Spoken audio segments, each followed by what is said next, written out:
네, 안녕하세요. 반갑습니다.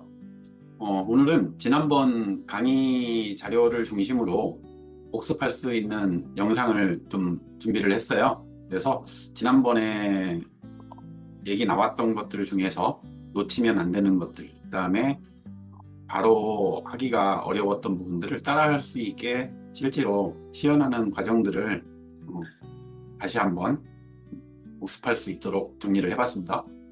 일단은 제 얼굴은 이제 필요 없을 것 같으니까 얼굴은 지우고 화면 중심으로 해서 설명을 해드리도록 하겠습니다.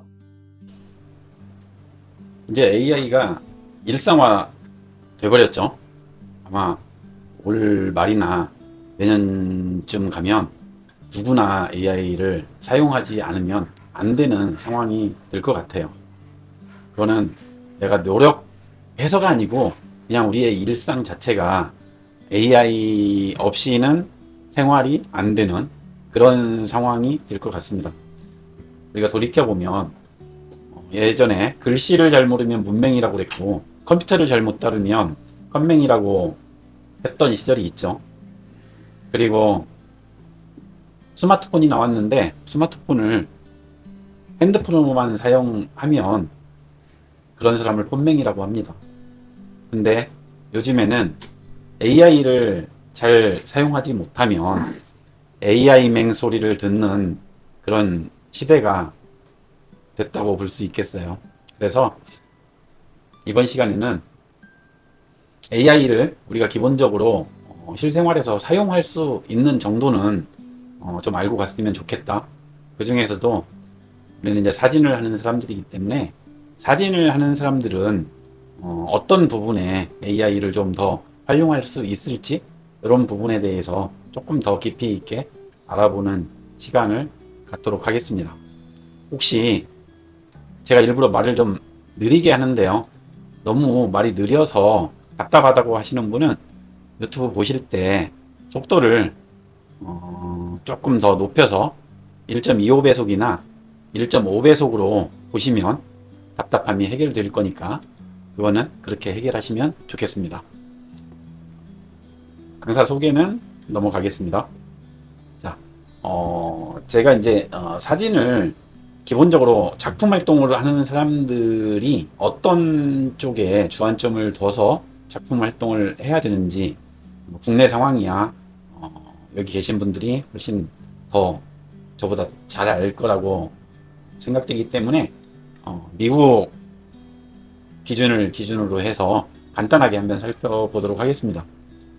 저 같은 경우에는 2008년부터 2018년까지 10년 동안에 걸쳐서 미국 프로사진가 협회라고 하는 PPA에 작품 출품을 해서 PPA 마스터 디그리를 획득한 경험을 가지고 그걸 기준으로 해서 미국에서는 어떻게 프로사진 작가를 평가를 하는지 그 기준을 한번 살펴보도록 하겠습니다. 요거는 제가 블로그에 포스팅을 해 놓은 거기 때문에 요 블로그 들어가셔서 언제든지 확인할 수 있는 그런 부분이니까요. 혹시라도 좀 더 자세하게 보고 싶으신 분들은 여기 접속하셔서 좀 자세하게 살펴보셔도 되겠습니다. 조금 더 크게 화면을 보도록 하겠습니다. 네. 요 자료는 PPA에서 어떤 기준으로 해서 작품성을 평가하는지 그 12가지 기본적으로 사진 요소, 사진 좋은 작품이 갖춰야 되는 12가지 요소를 중심으로 설명을 해 놓은 건데요. 이 부분을 한번 쭉 살펴보면 처음에 뭐 임팩트, 그 다음에 두 번째 기술적 우수성, 창의성, 스타일, 구도, 프레젠테이션, 색조의 균형, 관심 중심점, 조명, 피사체 선택, 기법, 스토리텔링 이렇게 되어 있는데요. 이 부분은 아마 국내나 외국이나 크게 기준에는 차이가 없을 건데요. 이걸 디테일하게 어느 정도 나눠서 부분 부분 평가를 하는지 이런 부분들은 평가하고 어떤 작품성을 판단하는 그런 주체에 따라서 달라질 수 있는 기준이라고 보여지고요. 이거는 지금 아날로그 때 만들어 놓은 거라서 일부 항목 같은 경우에는 프레젠테이션 항목이라든지 이런 부분들에 대해서는 조금 지금 환경하고는 달라졌을 수 있는데, 기본적으로 사진을 프린트를 해서 보느냐 아니면 모니터를 통해서 보느냐 이 차이는 있겠지만, 그 기준 자체는 특별하게 많이 달라지지는 않았을 거라고 보여집니다.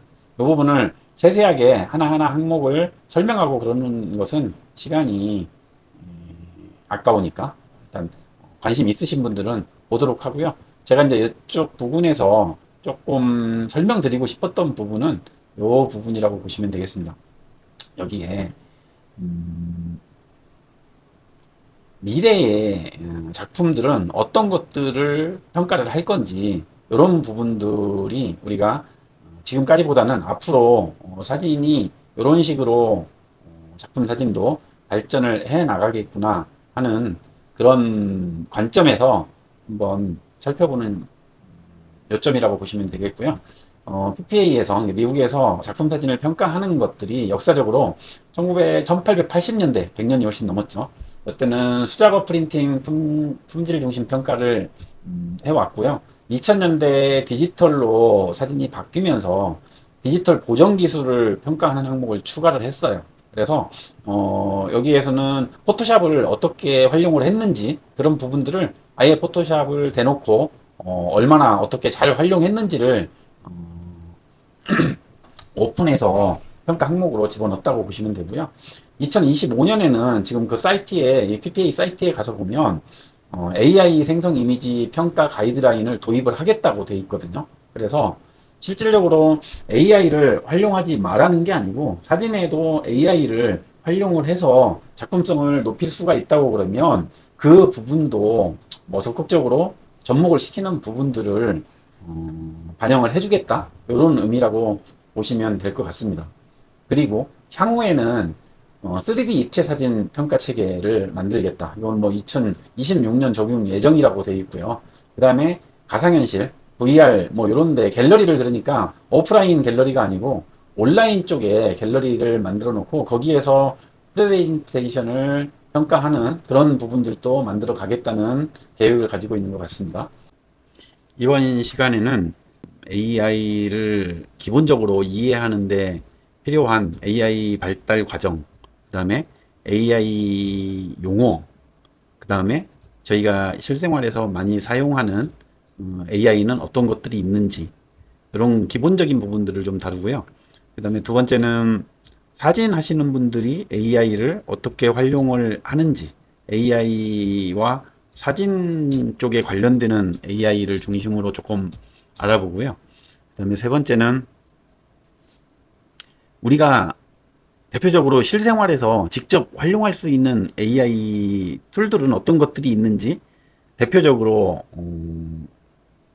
많이 사용하는 것들을 중심으로 알아보고, 그 각각은 어떤 특징과 어떤 활용도가 있는지, 그런 부분들을 함께 알아보도록 하겠습니다. 먼저 이번 시간에는 AI가 어떻게 발전되어 왔는지, 이제 이런 부분들에 대해서 한번 쭉 살펴볼 건데요. 이건 이론적인 부분이어서 그냥 빨리빨리 넘어가도록 하겠습니다. 네, AI는 우리가 그냥 영어로 AI라고 막 쓰는데, 실제로 이제 우리 말로 얘기를 하면 인공지능이라고 얘기를 하죠. 인공지능은 사실은 컴퓨터나 기계한테 지능을 넣어주는 거라고 보시면 이해하기 쉬울 것 같고요. AI는 궁극적으로 사람처럼 생각하고 우리가 일상적으로 대화하는 그런 어떤 대화를 이해해서 우리가 부딪히는 복잡한 문제들을 기계를 통해서 좀 쉽게 해결할 수 있는 그런 목표를 가지고 있다고 보시면 되겠습니다. 우리가 AI가 최근에 우리 실생활에 접목이 되고 화두가 돼서 최근에 나온 말 같이 생각할 수 있는데요. AI는 1950년대부터 AI라는 말을 사용했다고 그러거든요. 그러니까 벌써 뭐 7, 80년 전에 AI라는 말이 나와서 활용이 됐다고 그러고요.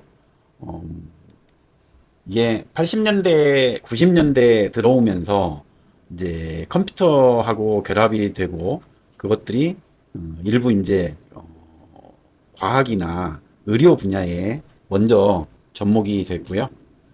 2000년대 들어서면서부터 인터넷과 데이터가 결합이 되면서 실제로 이제 검색에서 AI를 활용을 한다든지, 그다음에 투자에서 활용을 한다든지, 페이스북 같은 데서 뭔가 추천을 할 때 AI 데이터를 이용을 해서 선거에도 활용을 하고 뭐 그런 경우들이 발생을 했고요.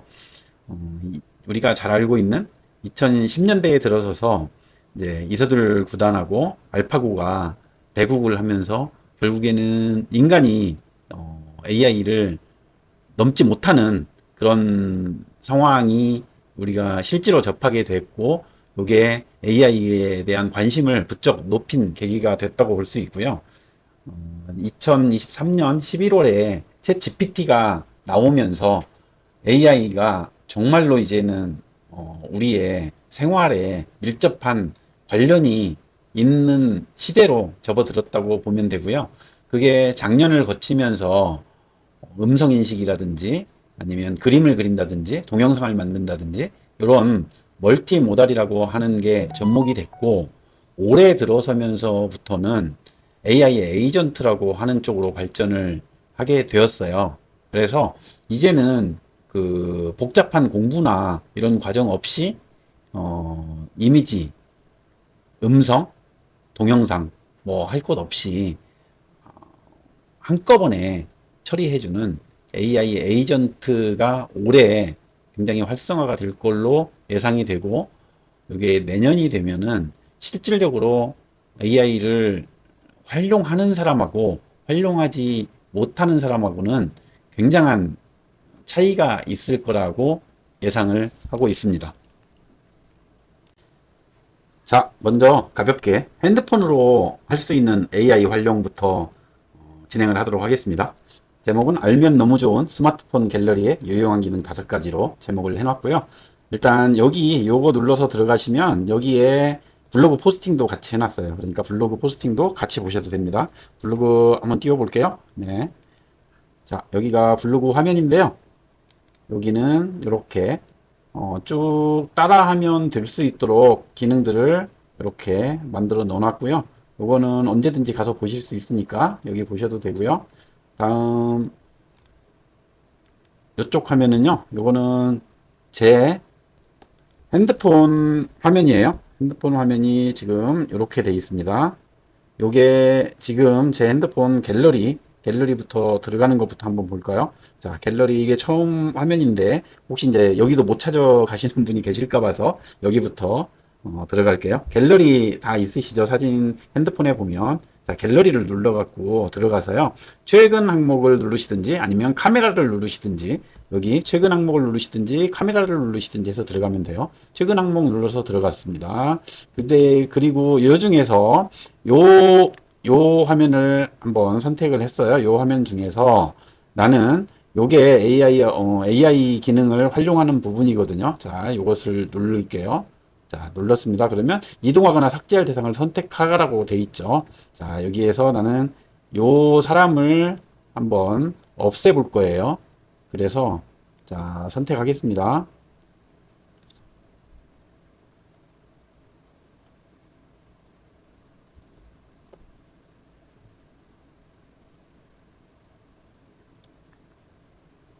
자, 왜 이렇게 나왔는지는 아시겠죠? 선택을 잘못해서 그랬어요. 아까 다시 가겠습니다. 자, 저장 안함 하고 요거 다시 눌러줬어요. 그리고 선택하겠습니다. 자, 여기에서 이렇게 아주 정교하지 않아도 됩니다. 대충 요걸 지우겠다. 자, 여기를 지우겠다. 선택을 했죠. 그리고 난 뒤에 요게 지우개예요. 요거 지우개 보이시죠? 지우개를 눌러줍니다. 그러면 여기를 선택을 이제 내가 선택한 부분들이 이렇게 표시가 됐죠? 여기에 생성을 눌러주시면 돼요.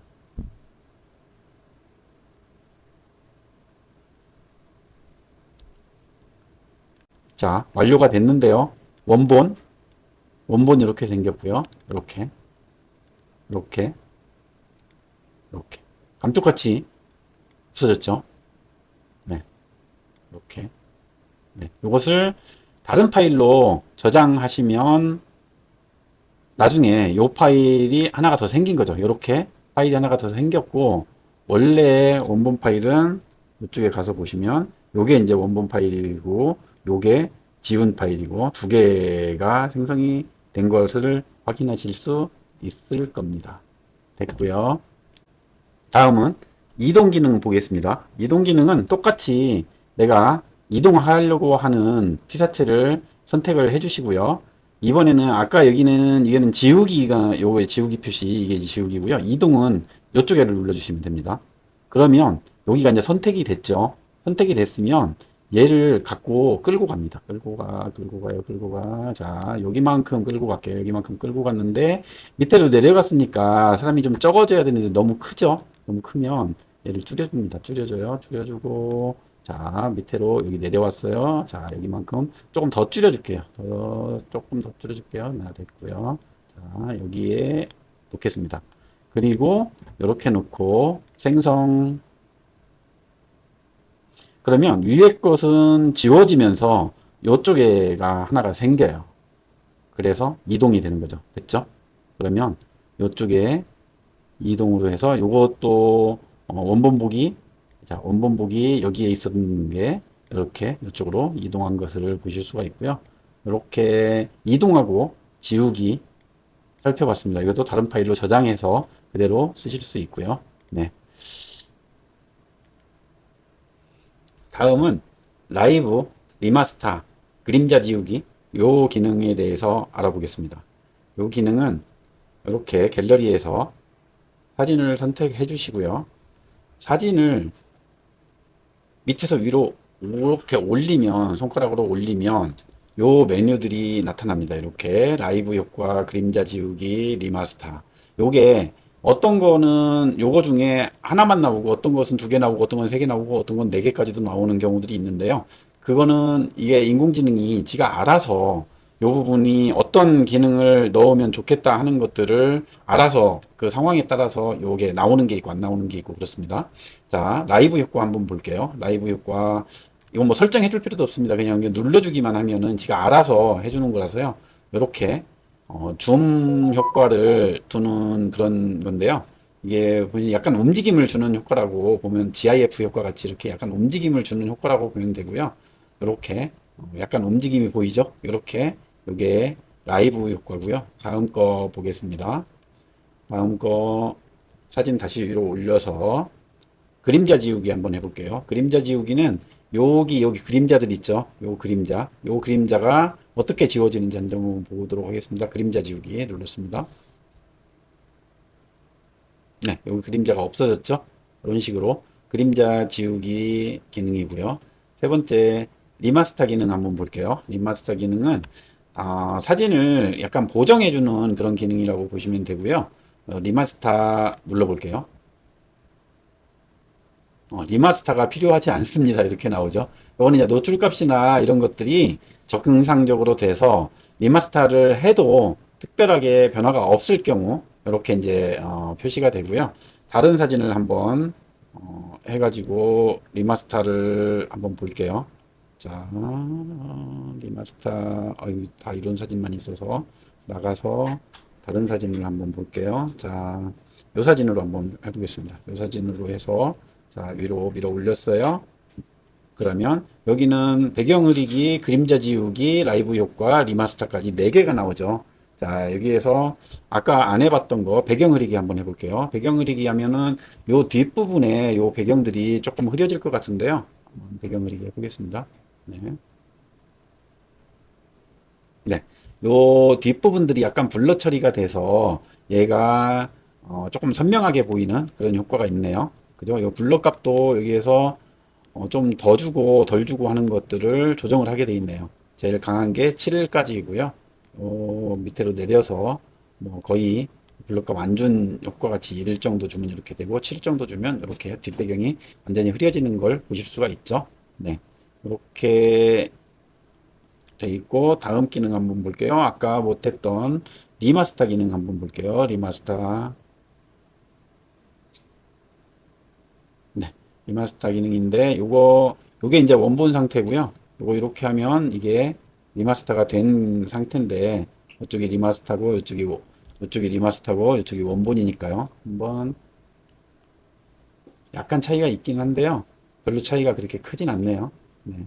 요게 리마스터 기능이고 리마스터 기능은 자동 보정 기능이라고 봐도 될 것 같아요. 이렇게 약간의 보정을 해주는 그런 기능입니다. 다음은 사진 배경 바꾸기 해보겠습니다. 요 사진을 선택을 해서 이것을 1초 이상 쭉 눌러주면 선택이 되거든요. 그러면 얘를 복사해서 가지고 있는 거예요. 그러고 난 뒤에 얘를 갖다 붙일 화면을 하나 찾아서 더 크네요. 자, 여기에다 붙여볼까요? 아니면 여기에다가 붙여보도록. 화면이 붙일 만한 화면이 마땅치가 않네요. 여기다 붙여보겠습니다.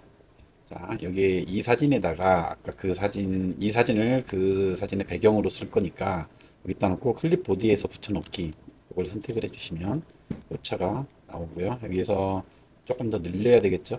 늘려서 수평을 어떤 쪽으로 잡을 건지 이렇게 해서 뒤로 조금만 더 밀릴게요. 이렇게 해서 이렇게 하면 이 차의 배경이 바뀐 거거든요. 그래서 저장하시면은 그대로 사용하실 수 있습니다. 다음은 수평 조정하고 밝기 조정 이런 부분들을 한번 살펴보도록 할게요. 먼저 사진을 선택을 하고요. 여기에서 자동으로 조정하는 방법하고 수동으로 조정하는 방법하고 두 개를 다 쓰실 수 있으세요. 그래서 이걸 눌러서 어시스턴트를 활용을 하면 여기에서는 이렇게 해서 수평을 조정할 수가 있어요.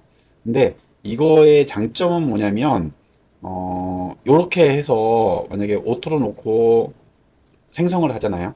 그러면 요 부분들이 잘려지는 부분들을 얘가 자동으로 만들어 준다는 게 얘의 가장 큰 장점이에요. 이렇게 요 잘려 나가야 될 부분들을 지가 만들어서 넣어주기 때문에 원본목이 이렇게 돼 있던 걸 수평을 잡으면서 새로 생겨야 되는 부분들 그런 부분들을 만들어 준다는 게 얘의 가장 큰 장점이고요. 그 다음에 얘를 일단은 저장을 해놓고 다시 원본을 찾아갖고 볼게요. 얘 원본이 얘잖아요.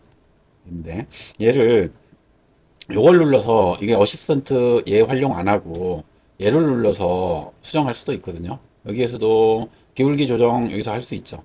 이렇게 할 수 있는데 자, 이렇게 맞았잖아요. 이렇게 할 수 있는데 얘 이제 단점은 뭐냐면 얘는 잘려 나가잖아요. 그렇죠? 원래 이렇게 있던 거에서 이렇게 가면서 잘라내 버린다고요. 부족한 부분들을 수평을 맞추면서 줌으로 계속 들어간다고 보시면 돼요. 그대로 있던 크기가 아니고 줌으로 들어가서 이게 여기 요게 피사체가 더 커지는 현상이 나올 수 있고요. 이렇게 해서 조정하고 여기서 색상을 바꾸든지 콘트라스트 밝기를 바꾸든지 콘트라스트를 바꾸든지 여기서 다 조정 가능합니다. 여기는 노출 값도 조금 더 노출 값을 주고 싶으면 이렇게 노출값 주고요. 근데 노출값이 하늘은 밝은 부분은 빼고 어두운 부분만 주고 싶다 그러면 여기는 하이라이트 부분 조정하는 거고요. 섀도우 부분 조정하는 거고요. 그래서 여기에서 어두운 부분만 이렇게 조금 밝게 올려줄 수 있습니다.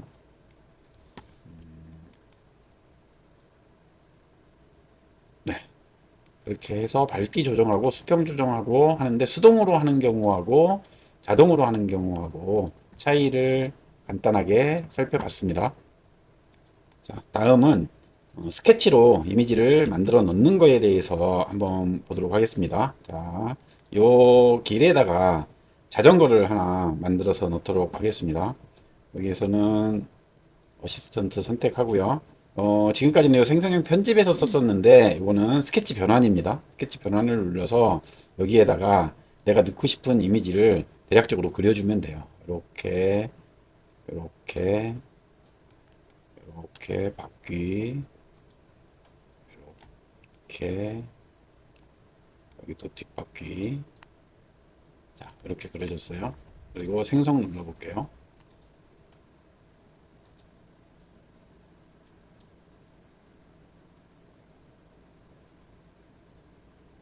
네, 이런 식으로 자전거를 그려줬죠. 이렇게 한번 키워볼까요? 네, 약간 땅하고 딱 붙어 있는 것 같은 느낌이 아니긴 한데 이런 식으로 해서 내가 스케치를 통해서 바로 이미지를 만드는 그런 기능까지 살펴봤습니다. 다음은 갤러리에서 사진을 빨리 찾는 방법하고 그 다음에 다른 사람한테 보여주기 싫은 그런 사진들을 갤러리에서 앨범에서 숨기기 기능을 살펴보도록 하겠습니다. 자, 갤러리에서 최근 항목으로 들어가든지 아니면 갤러리에서 바로 하셔도 상관은 없습니다. 여기에다가 길이라고 한번 쳐보겠습니다. 그러면 길을 길하고 관련되는 사진들만 제가 다 찾아준다고 보시면 돼요. 여기는 아마 주민등록상에 머리 길 뭐 이런 말이 써져 있어서 찾아준 것 같고요. 자, 다시 여기에 와서 요것도 한번 쳐볼까요? 반려동물 찾아주나요? 네, 강아지 이미지만 3개를 찾아줬네요. 다음 어, 차량이라고 한번 쳐볼까요? 차량 이미지. 네. 아마 여기에도 차들이 있어서 찾아준 것 같아요. 여기 고객길 넘어가는 차들이 있어서. 네. 이렇게 해서 차량, 그 다음에, 만약에, 이번에는 금산에서 찍은 사진을 한번 찾아달라고 해볼까요? 금산. 네. 이게 이제 금산에 DS 힐링 센터라고 하는 데인데, 여기에서 촬영한 사진들, 이건 아마 GPS 좌표로 찾아주는 결과일 것 같아요. 다음은 여기에서 공원이라고 한번 쳐볼까요? 공원.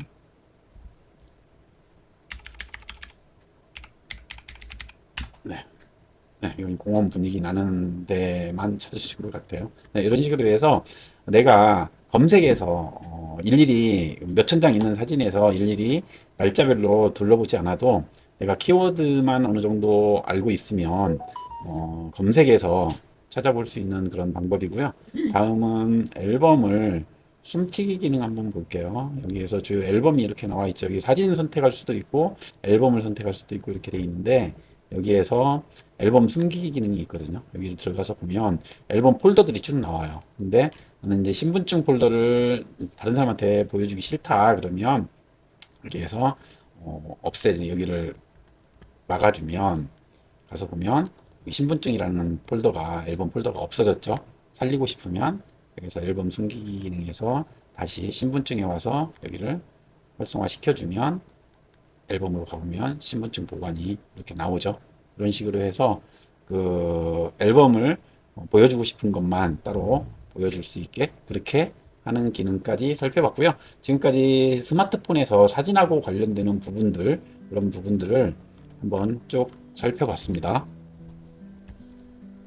다음은 우리가 AI가 활용 분야가 너무 많은데요. 이것을 각 분야별로 마인드맵으로 한번 정리를 해본 건데요.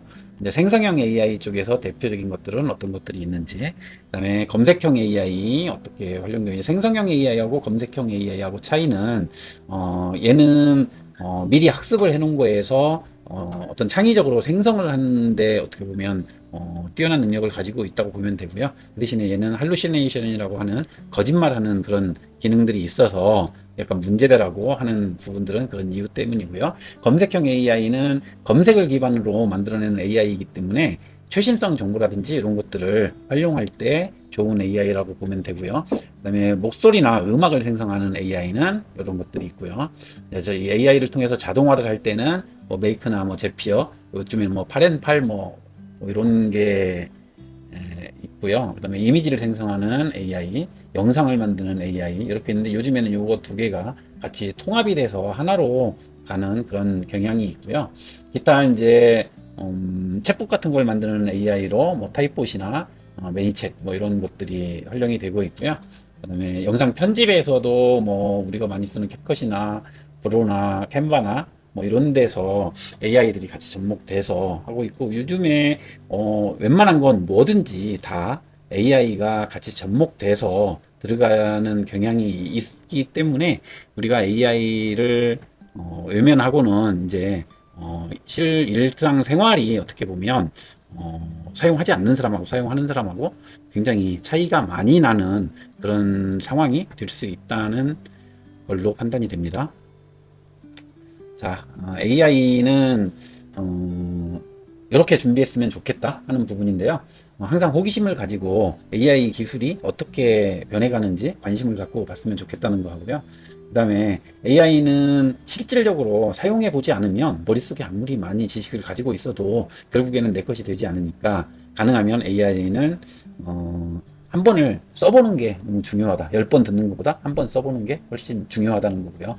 기술이 계속 발전하기 때문에 계속 학습을 하고 계속 기술이 어떻게 발전하느냐에 따라서 거기에 적응해 나가는 그런 노력이 필요하다는 거고요. AI와 함께 문제를 해결하는 능력, 요즘에 너무 좋습니다. AI가 있음으로 인해서 별로 무서운 게 없어졌어요. 얘가 물어보면 다 알려주고 방법을 다 찾아주고 그러기 때문에 내가 법률 전문가가 아님에도 불구하고 법률적인 부분에 전문가의 자문을 받는 것 이상으로 활용할 수 있는 그런 부분들까지도 만들어내고 있기 때문에 그렇습니다. 그래서 AI는 미래가 아니고요. 지금 우리가 닥친 현재라고 보면 될 부분. 현재 지금 내가 하고 있는 일에, 하고 있는 어떤 거에든지 AI는 모든 것에서 활용할 수 있으니까 그런 부분들을 접목을 적극적으로 시켜 나가야 되겠다는 생각을 하는 게 중요하다고 생각을 합니다. 이상으로 AI 기본 기초 과정에 대해서 살펴봤습니다. 요즘엔 흔히 말합니다. 1인 창업이지만 옛날로 치면 2명, 3명이서 하는 일을 AI 도움을 받으면 1인 사무실에서도 가능하다고 얘기를 하거든요.